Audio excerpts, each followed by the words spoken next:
आकाशवाणी मध्य प्रदेश से प्रस्तुत हैं प्रादेशिक समाचार।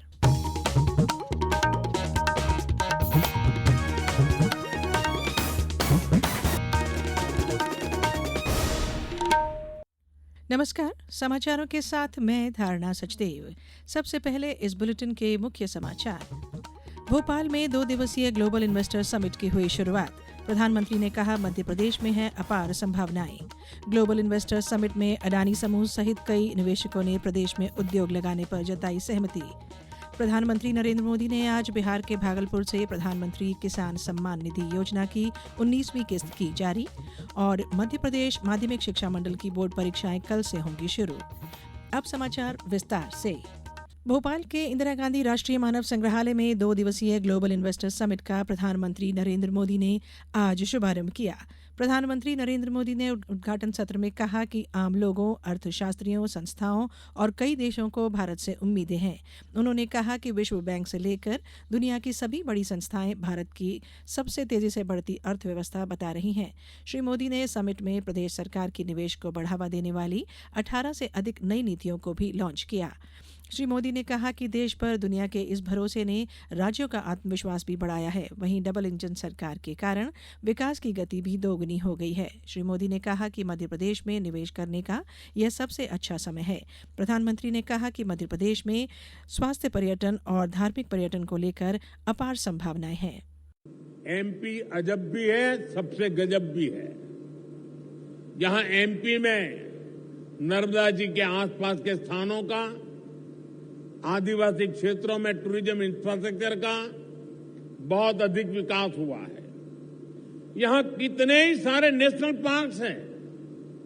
यहां हेल्थ एंड वेलनेस से जुड़े टूरिज्म के लिए भी अपार संभावनाएं हैं। वैसा साथियों, आप यहां आए हैं तो उज्जैन में महाकाल महालोक देखने जरूर जाएं। समिट के स्वागत भाषण में मुख्यमंत्री डॉक्टर मोहन यादव ने कहा कि पहले भोपाल की पहचान केवल गैस त्रासदी के रूप में होती थी, अब यह स्थिति नहीं रही। जीआईएस की थीम ही उत्साहवर्धक है। ग्लोबल इन्वेस्टर समिट में अडानी समूह ने 1,10,000 करोड़ रुपए के निवेश की घोषणा की है, जिससे 2030 तक 20,000 रोजगार सृजित होंगे। रिलायंस एनर्जी ने 60,000 करोड़ रुपए और अवाडा समूह ने 50,000 करोड़ रुपए के निवेश पर हस्ताक्षर किए। इसके अलावा OPG power generation private limited ने 13,400 करोड़ रुपए के निवेश के लिए समझौता किया।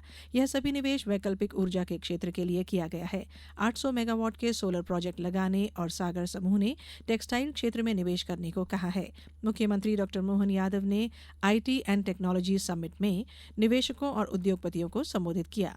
उन्होंने कहा कि सरकार आईटी पार्क स्थापित कर रही है, जहां स्टार्टअप्स, तकनीकी कंपनियों और इनोवेटर्स के लिए अनंत संभावनाएं मौजूद हैं।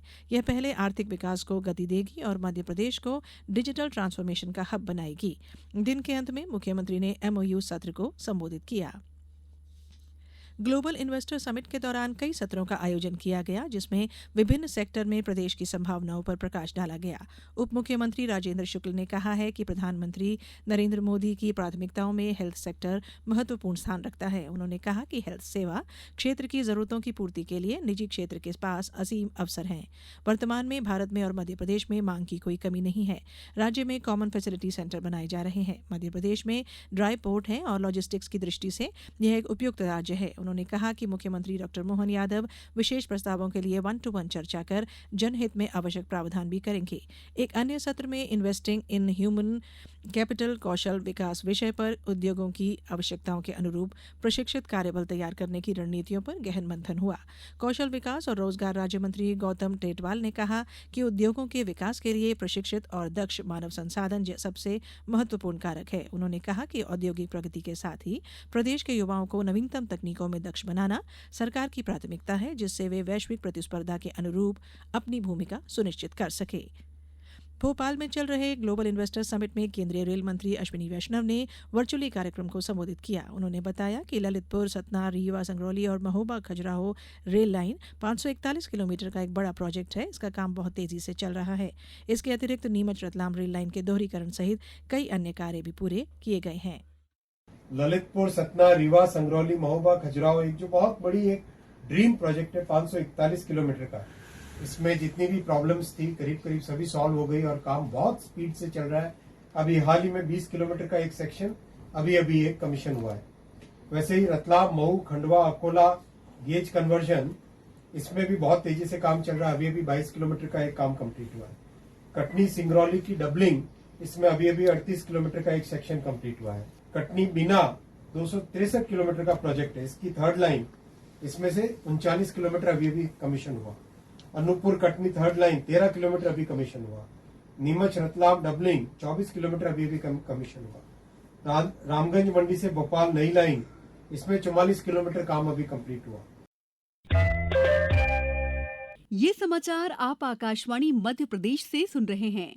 ये समाचार बुलेटिन YouTube पर Madhya Pradesh news all India radio channel पर और फेसबुक के साथ ही एक्स प्लेटफॉर्म पर AIR न्यूज भोपाल पेज पर सुने जा सकते हैं। इसके अलावा आप हमारी वेबसाइट newsonair.gov.in पर या न्यूज ऑन AIR ऐप पर भी समाचार सुन सकते हैं। समाचारों में एक बार फिर आप सभी का स्वागत है। प्रधानमंत्री नरेंद्र मोदी ने आज बिहार के भागलपुर से प्रधानमंत्री किसान सम्मान निधि योजना की 19वीं किस्त जारी की। योजना के 9 करोड़ 80 लाख लाभार्थी किसानों के बैंक खातों में सीधे 22,700 करोड़ रुपए से अधिक की सहायता राशि जारी की गई। यह कार्यक्रम प्रधानमंत्री किसान सम्मान निधि योजना की 6ठी वर्षगांठ के अवसर पर आयोजित किया गया। प्रधानमंत्री ने बिहार में किसानों से जुड़ी योजनाओं समेत विभिन्न विकास परियोजनाओं का उद्घाटन और लोकार्पण भी किया। इस अवसर पर प्रधानमंत्री ने कहा कि उनका सपना है कि किसानों के उत्पाद पूरी दुनिया में पहुंचे। मेरा तो सपना है कि दुनिया की हर रसोई में भारत के किसान का उगाया कोई न कोई उत्पाद होना ही चाहिए।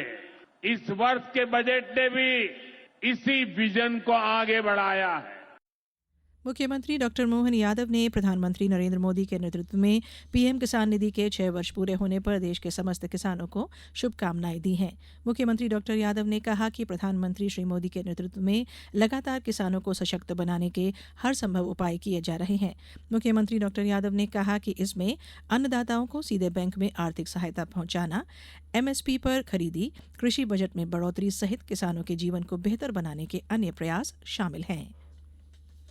मध्य प्रदेश माध्यमिक शिक्षा मंडल की 12वीं की बोर्ड परीक्षा कल से शुरू हो रही है। वहीं 10वीं की बोर्ड परीक्षा 27 फरवरी को हिंदी के पेपर के साथ शुरू होगी। परीक्षा देने वाले छात्रों की कुल संख्या 16,60,252 रहेगी। माध्यमिक शिक्षा मंडल ने परीक्षा के लिए 3,887 केंद्र बनाए हैं। परीक्षा का समय सुबह 9 से दोपहर 12 बजे तक है। विद्यार्थियों को परीक्षा केंद्र पर परीक्षा प्रारंभ होने के 1 घंटा पहले और परीक्षा कक्ष में आधे घंटे पहले प्रवेश लेना अनिवार्य है। अब कुछ समाचार संक्षेप में। देवास जिले में संस्कृति विभाग द्वारा महाशिवरात्रि पर्व के अवसर पर पिपलेश्वर महादेव मंदिर सोनकच्छ में आयोजित महादेव कार्यक्रम में जबलपुर और भोपाल के कलाकार लोक गायन की प्रस्तुति देंगे। गुना जिले में संचालनालय आयुष भोपाल द्वारा निःशुल्क आयुष चिकित्सा और जागरूकता शिविर का आयोजन किया गया।